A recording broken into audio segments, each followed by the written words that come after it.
gawa ng pa-triangle at ngayon naka-arrange na siya sa malinis na lagyan at now ready to serve na siya and ready to eat.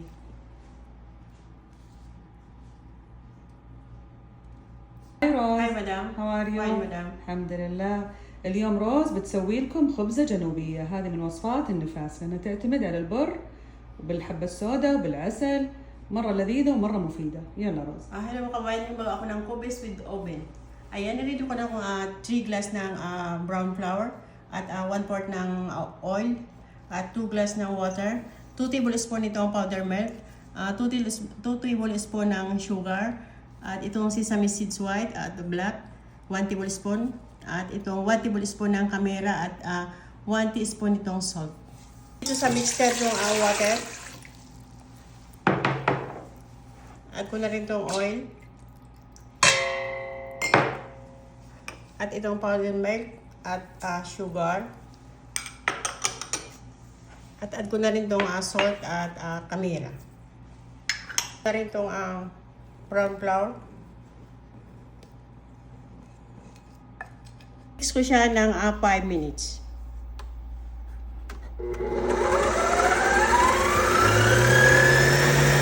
After 5 minutes na i-blend ko siya, tatakpan ko na siya at ilalagay ko siya sa oven ng half hour. Ayan, niready ko na itong tray. Nilagyan ko siya ng olive oil sa baba. At ayan, after 30 minutes, lalagay ko na dito yung binilin kong flour.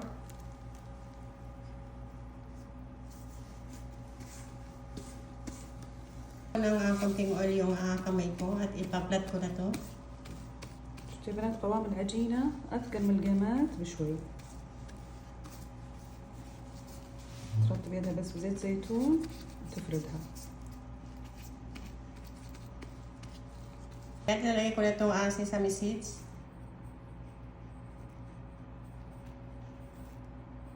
نوزع الحبة السوداء والسمسم على الوجه. الحبة السوداء طبعا مفيدة للمناعة والسمسم كله كان. At ito namang white seeds, lalagay ko na siya.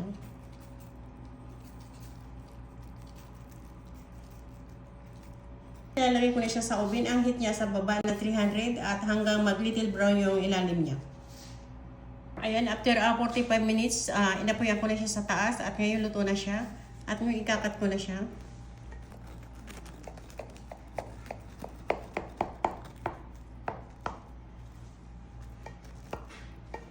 Nag-atunaw ako ng 1/4 ng butter at nilagay ko, minix ko siya ng honey at nilalagay ko dito sa top. بنات ندوب زبدة على النار ونضيف لها عسل ونصبها على وجه الخبزة.